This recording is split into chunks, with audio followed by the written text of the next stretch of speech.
Good morning. I am here with Bruce Pleskow, President of the State Council from 2004 to 2005.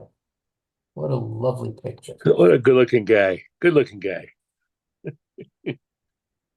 Ah, so, Bruce, when you joined the council, were you a staff member, management, student, resident? Staff member. So I don't. I mean, there's a little bit of a story there. So I had moved, my career to Buffalo General, and I may have told you this, Ted, or I've told some people. Sue Hunt, who another past president, she was the director at the time in Buffalo General, and one of the conditions of employment, after she said you'd be a good fit, blah blah blah blah blah, and here I have this application for you. And you give me a check for $100, and then you'll be employed by Buffalo General Hospital. So, and then the application, of course, was for the council. So, um, I had gone to meetings previously, but never been a member at other jobs. I worked at the VA in Buffalo and some others. So I was, I don't know if I call it coerced, but um, I found that it was the norm. So I was a staff person moving into management at Buffalo General, and she more or less made it the right thing to do. Yeah. So, who did you know or what made you want to advance in the organization? Well, and you probably remember some of this. I think um, I kind of got involved certainly as a delegate, I believe, and came to meetings probably uh, to some degree. I got involved locally, I guess, first, I should say. So once at Buffalo General, it was kind of the norm. Everybody went to every meeting. There was a sign up sheet, and it was the right thing to do. So it wasn't like you had to call in or anything. Everybody signed up, and the secretary of the department called in reservations. So I basically went to every local meeting, and then through that, I got involved as a delegate eventually to the state organization.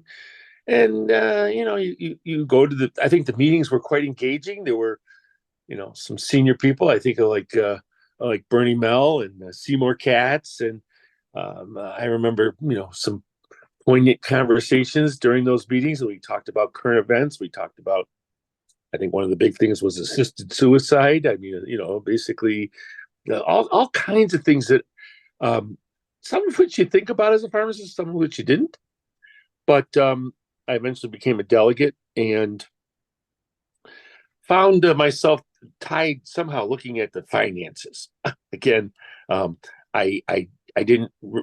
I was treasurer obviously for a long time before I was president, but I found myself getting tied in basically because I was a delegate and you got to meet friends of mine. Obviously, I didn't know you, but I went to school with Frank Sosnowski and others. And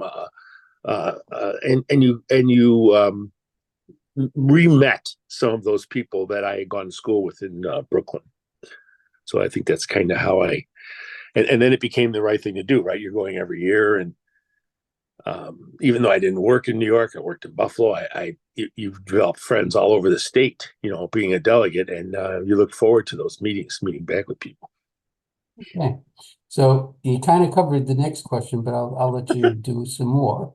Okay. Uh, how many of the previous presidents did you know, and what were they like? Well, I knew. I think one of the key people that I knew was Tom O'Brien. He was at Bassett then in Cooperstown. But he was an engaging guy, and I had met him at some regional type events or something, and then again I met him certainly he was the executive director for years in New York State. So I don't know that I was he mentored me, but we'd talk. When I would see him, and he had a lot of good insights. And the previous directors, I knew Jack Katrinas because he was a Western New York guy and a president of Western New York. Sue Kazak, um, who was on the board of pharmacy eventually. So there were people in the Western New York organization who had moved through that goal. Patty Ciola.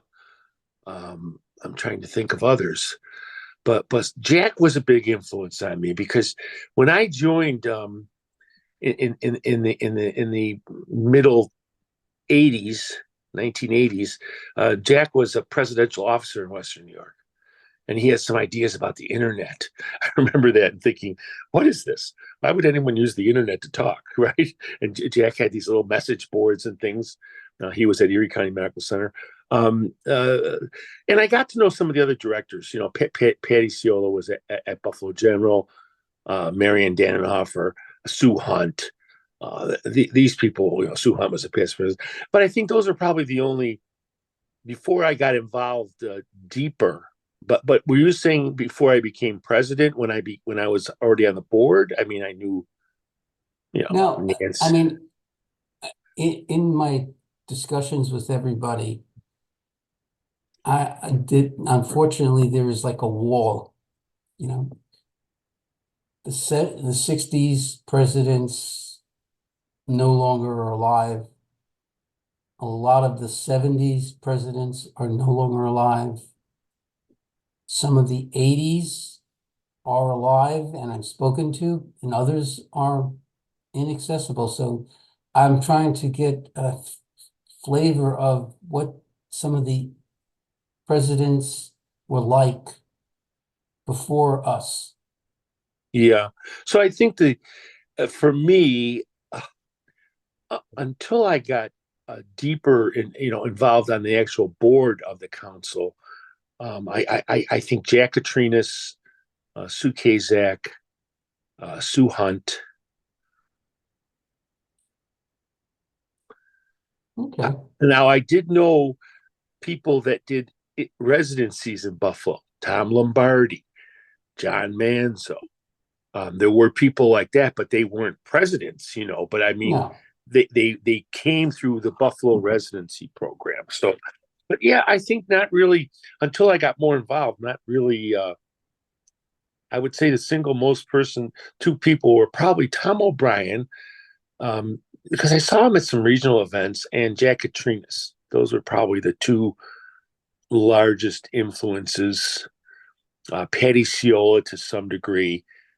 Um, Nancy DeLegros to some degree, because when I was working for McKesson, I actually did some work at her hospital, in Trinitas in New Jersey.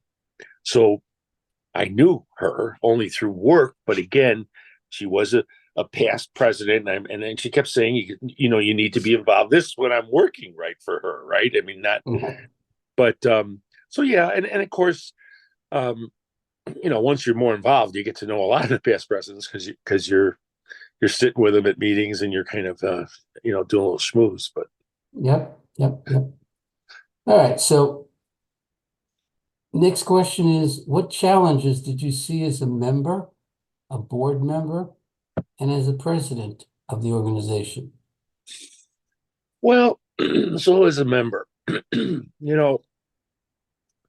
I think the the biggest thing I think that I saw as a member was and it was in Buffalo, right? There were different types of health system practice going on. I came from the VA. I worked about 9 years at the VA in Buffalo, which was a huge hospital, probably close to 650 beds.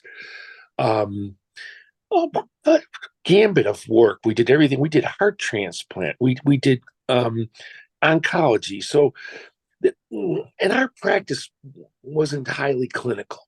It was somewhat behind. I think the VA has moved ahead now, but at that time they were somewhat behind. So I think as a member, one of the big things I saw was, how do we share? I don't know that that was what everybody wanted to do, right? But and I don't even know if I think now it's better, right? Through the internet, now no internet, right? And how do we share best practice? Because I could see the stuff when I moved to Buffalo General. I said, "Wow, they have a residency.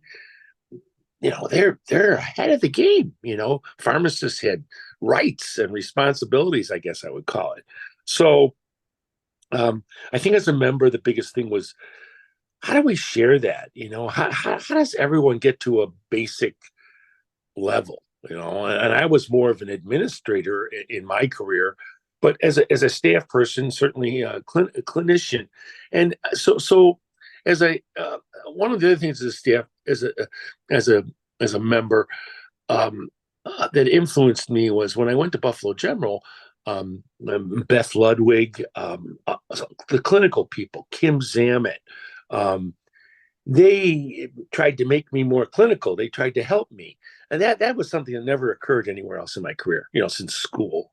So I think the fact that I was a member, and the fact that I needed some clinical mentoring, I think getting everyone on board is to a minimum level. We had health systems in Buffalo, and we probably had 15 hospitals back then. I think we might have 8 or 9 now. So that Mhm. was it. When I became a board member, I think you try to continue some of that. You try to. Uh, um, I think when I first became a board member, I wasn't sure what that was going to be. And I did industry affairs. I did a couple different things, and I had different leaders. I think the other thing when you're a board member, the biggest challenge is you got a different president every year, right? And I know the Ted Friedman timeline, but you got different president every year, and every president's got a little different agenda. So I'm doing something for John, and then Tom Lombardi doesn't want to do that, and I'm not saying that in a bad way, but um, finding me as a board member was like, okay, I'm still doing industry affairs, but my agenda is changing because the president changed, right? And it didn't seem like there was a strategic plan. I don't know, but I mean, you work through that. It's just like if your boss changes at work, but again, in the council, it was every year, and while Mhm. the president elect and the past president have some influence, they're not in charge. Especially I think in the years where I was on the board, the president elect didn't do a lot. I think today they do a little bit more. The past president was kind of the semi-historian. It was somebody telling you, I've been here and this is how you should do things. And then as president, I think the biggest challenges is what type of leader am I going to be, right? Am I going to be this? And I worked under different people. I think I remember John Manzo as everybody had an action list, and he every month he'd say, "Where are you on these 3 things? Where are you?" John. I wouldn't say he was a taskmaster, but he was task oriented. Mhm. And every president was different. I followed Dave Blanchard, rest in peace, a different kind of leader. Some presidents did more, right? So I think the challenge is again. I think they changed a lot. I realized though in my board days that you before being president that you can't have an agenda with 1,000 points of light because you're just going to fail. You've got to kind of set your topics, get people to believe in those topics, and I served under uh, 4 or 5 different presidents. So I think what happens is you take the best from them, right? By the time you're president, and Mhm. but I think the hardest thing, and I still believe that's an issue, is the fact that the presidency is 1 year. And I was talking to Bob DiGregorio through email recently, and you can see he's already his year's done, and it Yeah. seems like it just started, right? I mean, it's I always say tempus yeah, fugit, right? yeah, yeah. Time I time know, I know. flies.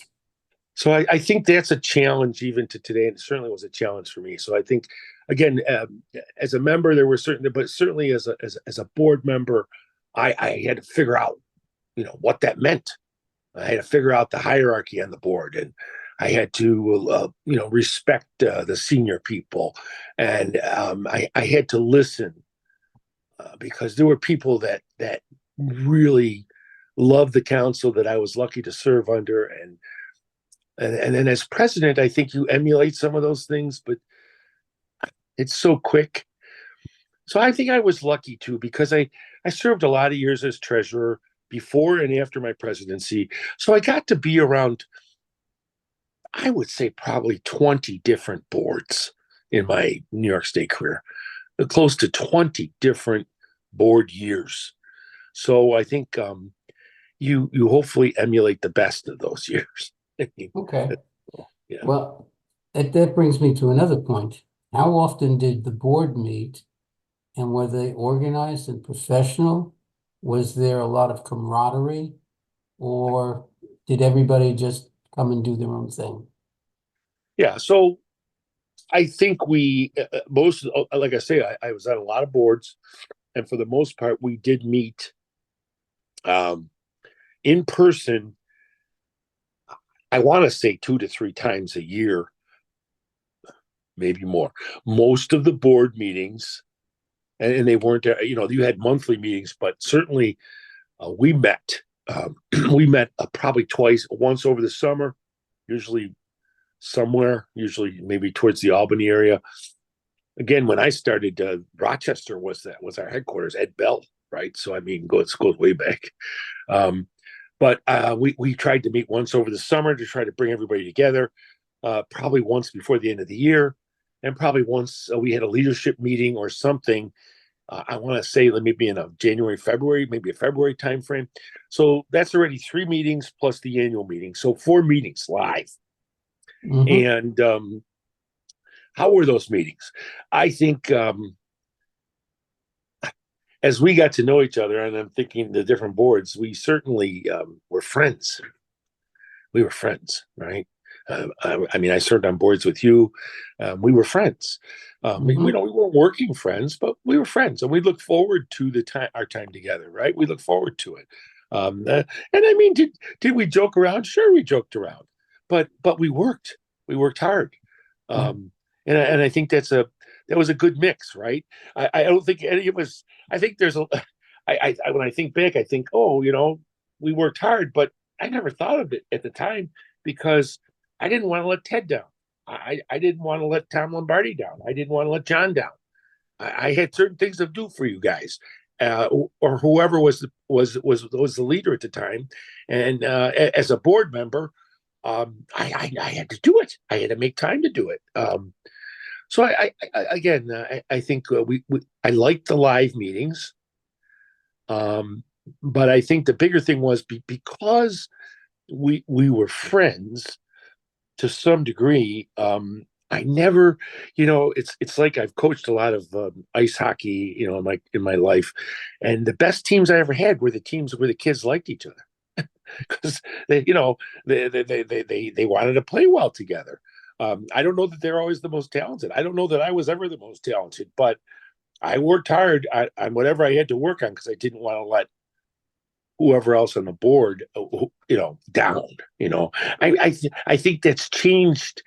I'm not in tune with the board like I was, but certainly through some of the rumblings you hear, the board now, is mostly all virtual. And I think everyone has different, everyone has priorities. We had priorities too. We had kids and all those things, but I don't know. I think it's better if you could meet live and develop some of those relationships, certainly. Okay. Um, you're touching on one of the subject, and I'll ask the question. Usually it's one of the last ones I ask, but with the generational changes and the millennials and the Gen Ys, Gen X's, I mean, we're more traditionalists or baby boomers. Do you feel the council can meet the demands, or are the new generation able to handle moving the council forward? Well, so I think it's it's a hard question, right? Because I'm a boomer, right? And I had parents that worked so hard, right? And I think in my career, I worked hard. I think I tried to instill that in my kids, but it's a different situation today in the sense of work-life balance, right? That might be a global Yep, that's topic, exactly it. right? I don't know that I had good work-life balance. If I look back on my, you know, 50 years as a pharmacist, I think that there were times where my work was outbalancing my life. Um, and I'm not recommending that for anyone. I had a wife that was pretty understanding, and my kids are loved me the same. But I think in today's world, the awareness of that balance is so different, right? So it's the awareness being talked about. I mean, ASHP, we've done some stuff. People are aware that they need that, which is good. I'm not arguing with that. I think at times, though, that might be a crutch, right? That might be a crutch that doesn't allow the board to maybe be as good as they could be, right? So I think people have to understand when you say work-life balance, work still has part of that, right? And if you choose to volunteer, no one's forced to volunteer, right? I mean, we're volunteers. Um, if you choose to volunteer, you certainly need to fulfill that obligation just as much as anything else. Being with your kids on a Sunday afternoon or anything else. Now, where does that fall in a list of the most important things in your life? I don't know. But it's a hard question, I think, because my mindset is so different.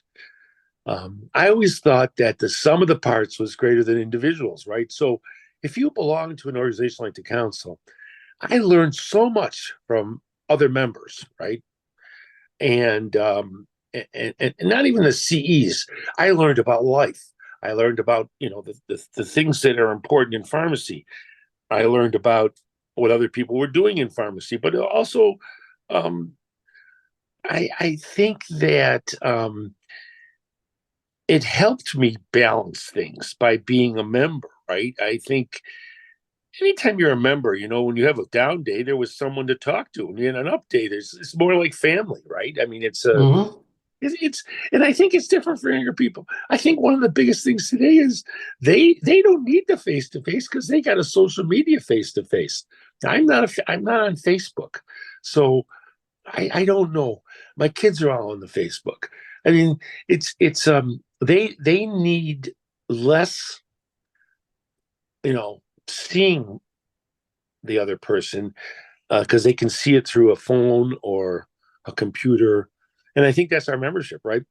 I think the council's doing a good job trying to be more social media current, but I think you lose. I mean, me personally, right?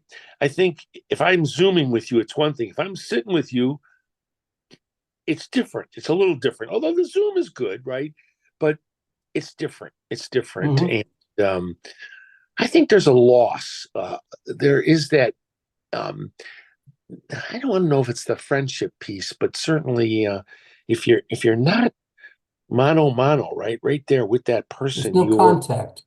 yeah, it's different. At least in my eyes, my kids might say something else. They say, "Dad, that Facebook is good. That's how we talk." I just had a relative pass away, a second cousin, and it never made the paper. It's all in the Facebook. Well, I, I'm not on the Facebook. Luckily, another relative sent me the Facebook obit because everything was in Facebook. That's wonderful, but I would have not even known. So, Hmm. same stuff. But yeah, I think I don't know. Now that I'm retired, you look at things differently. I mean, my balance, and the other thing I would like to say is, you know, I think you have two legacies, right? And I say this to my youngest son's a pharmacist. You have a family legacy, you have a pharmacy legacy, and you have to contribute to both of those. And that's where I would leave it with him. And I still believe that the council over the years is your pharmacy legacy, and you're able to contribute And by going to meetings or discussions, you're able to add to the sum of the parts, which is greater than me. And it might be 1%, right? Or something I heard from Ted or someone else and say, that's a really good idea, or that's a really good thought that I have to think every now and then. So I'm not sure. I'm not sure because I'm not a younger person. That's a question that I hope the board currently talks and asks the younger members, because I think that's probably something that we have to adjust. It's not us, not me and you, because we're on the backside of the hill. But certainly for the council to be viable Sliding down. for another 20 years, Teddy, the thing will be that certainly the council will have to adjust how it does things, right? Socially, Yeah, yeah, that's the point, yeah. Okay. Annual assemblies. Well, What do you remember about them? well, let's talk about the board meeting. I mean, the delegate meeting. The delegate meetings that I remember as a young member, they were intense. I mean, you had ideas. I had a notepad a lot of times because there was just ideas. People had thoughts, whether it was discussing a resolution. There was no open hearing, pre-open hearing, or mid-year, basically meeting like we do now, where a lot of things get approved. The meeting was the meeting, right? And we had a good deal of resolutions on a yearly basis, but think of pharmacy in the 80s and 90s. We were coming into maybe a true change, right? I mean, we were, really starting to expand roles in hospitals and roles, in the community and things. And the meetings, I just remember as a young member, oh, there's some big names at this meeting, and they are intense. They have thoughts, and it was like I think I want to call it somewhat political. I guess maybe I don't know if that's a great word. And then I think as you become part of that aggregate more, as you're as you're in leading your delegation, or at some point sitting with the past presidents, I don't know if you're less passionate, but I don't think the meetings today have any. I shouldn't say this, but I think the intensity level has subdued. The conversation. I brought it up to a couple presidents. I don't know if I said it to Bob. I've said it to Sean. We need to come up with something at those assemblies that stimulate people to think, and we need to have someone, whether it's a shill, someone that's shill in the group that brings something up, like a Seymour or something, or. But I think we're at a lot of these. They're very subdued. And part of that, some people, they come to that meeting and they go home. So I want to make that meeting something that when they leave, they have the notepad like I had with some ideas on there saying, "Oh, I never thought about this. Maybe that will." But I don't sense that occurs anymore. And I mean, I'm an old guy, and I wish we would take up current topics. And I think Frank does that a little bit, like at the directors meeting. But some of those topics at the directors meeting could be shifted into the regular, because I think we're filling the time. Well, we're gonna be done at 3 o'clock or 3:30, and some of it is time fill to realistically, especially the the resolution process is somewhat subdued, I guess is a good word. But I guess what I remember that doesn't exist now is just the fact that I want to see a little bit of intensity. I want to see passion. I see much less of that in today's meetings. Maybe that's the younger people. Maybe they don't want to be intense. I don't know. But I guess what drive, for us, it's we're coming. I came. We're there. For the younger people, is there enough substance at this annual meeting with the pre-meetings and some of the other stuff that occurs to make that drive and come there for that day? I don't know. And we seem to have less delegates, right? I mean, overall, there seems to be less people in the room, right? I mean, to some degree. I don't know. Maybe.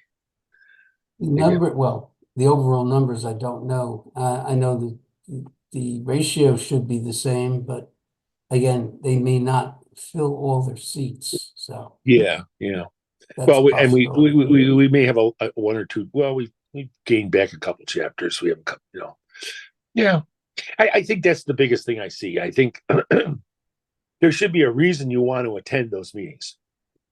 I look forward to the meetings, like I say, because I know there's going to be something at this meeting that I'm going to take some notes on, because somebody's going to get up and say something that I didn't think of, or I think is, whoa, that's out there, and it would make me want to get up to that microphone.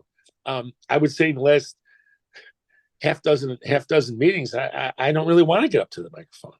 For the most part, I don't want to get up to wordsmith something, Ted, and that's what we find we're doing is okay, we're changing the to that. That doesn't interest me. It's more the actual thought of the thing. So, when you were president, do you remember where you were installed and who installed you? So it was most likely the Sagamore. Who installed me? Henry Manasseh. So I was lucky that I got to go to a couple ASHP. One of the things that I don't know if this is part of the whole process, but when I got into the presidential mode, Henry Manasseh came to Buffalo, and I believe it was either Sue Hunt or Marianne Dannenhofer that got him to come to some. He was the speaker. I'm not sure if it was a CE driven thing or just a dinner thing. And Henry spoke. And then again, we're probably talking mid 90s.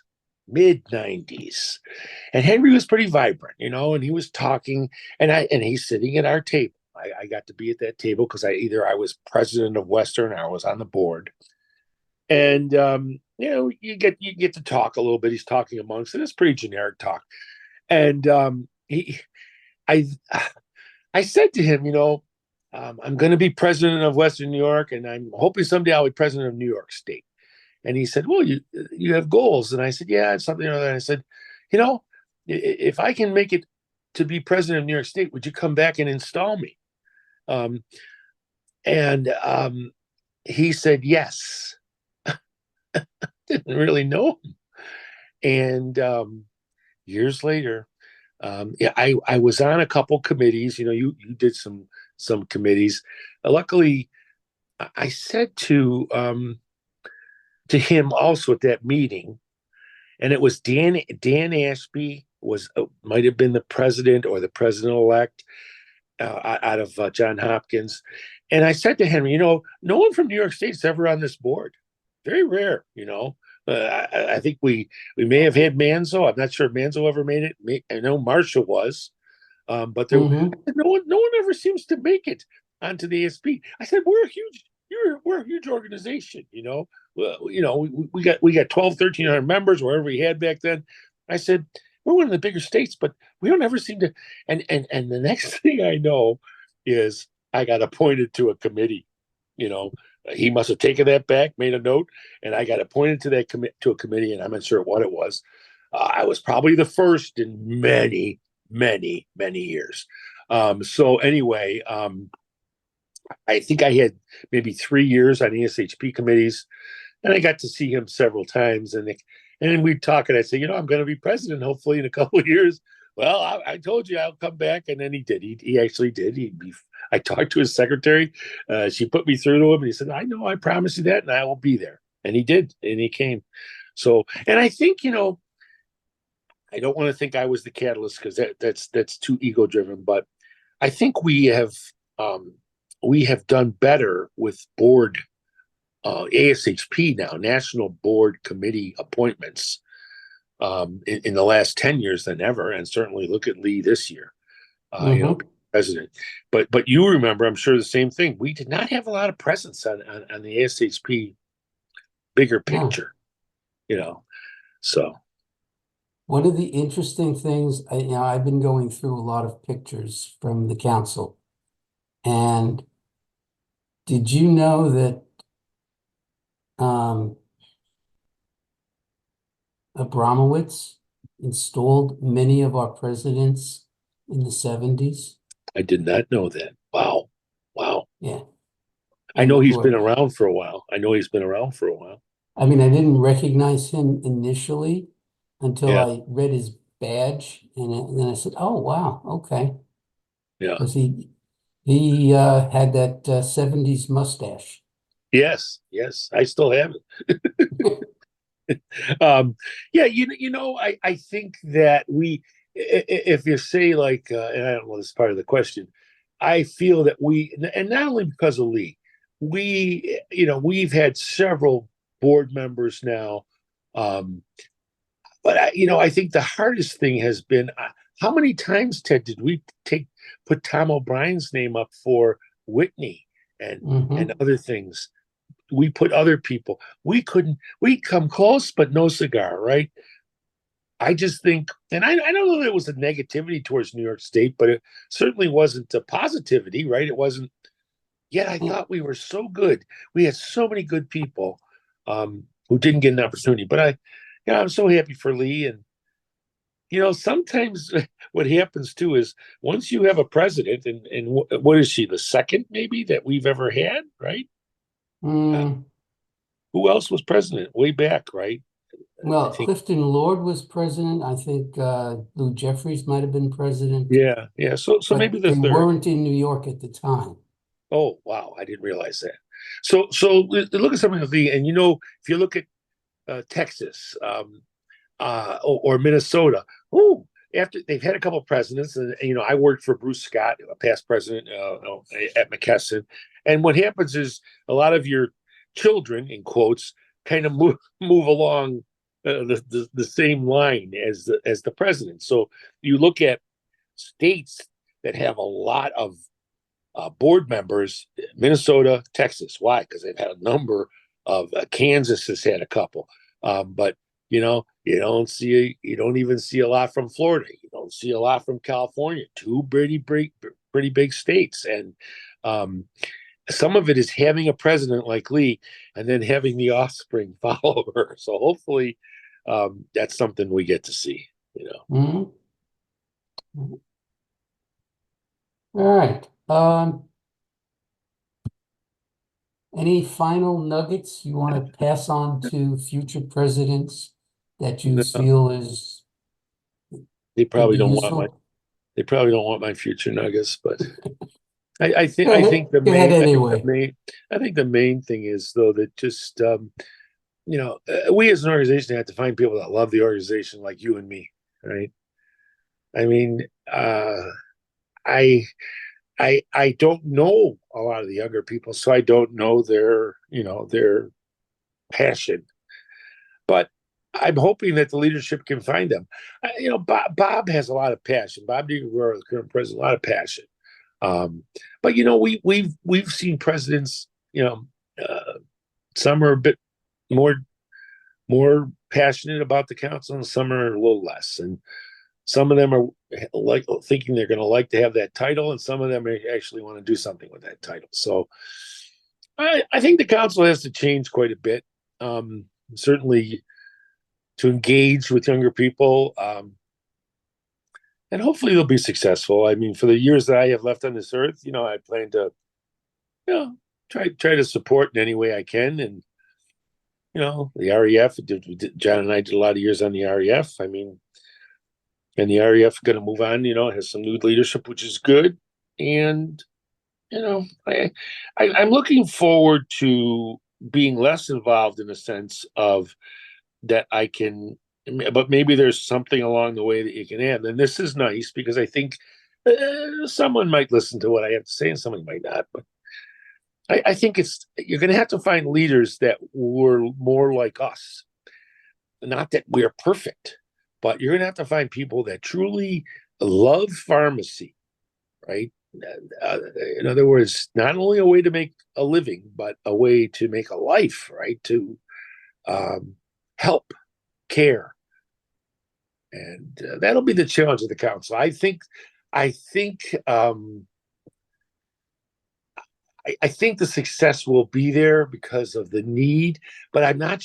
There's certain needs, and you got to fill those needs, right? The personal piece of the needs with social media is probably a little less than in our years, but we have to figure out as a group because let's face it, a lot of group nights organizations, other VFWs, those organizations are fading. I wouldn't say failing, but they're fading. And so I think we have to find what do people want, and then provide that piece of the puzzle for them so that they become vibrant members. That's a big challenge, right? But because our age group who've been supported for multiple years, well, like you just said, 60s presidents are gone, 70s presidents, a lot are gone. We're kind of in the waiting room. I hate to say that, but I don't want to think that. Well, we're at least in the aughts, so. Yeah. But it's good. This is a good thing you're doing, I think, and I think it. If somebody can get 1% better by something I said, then that's a good thing, right? Yeah, absolutely.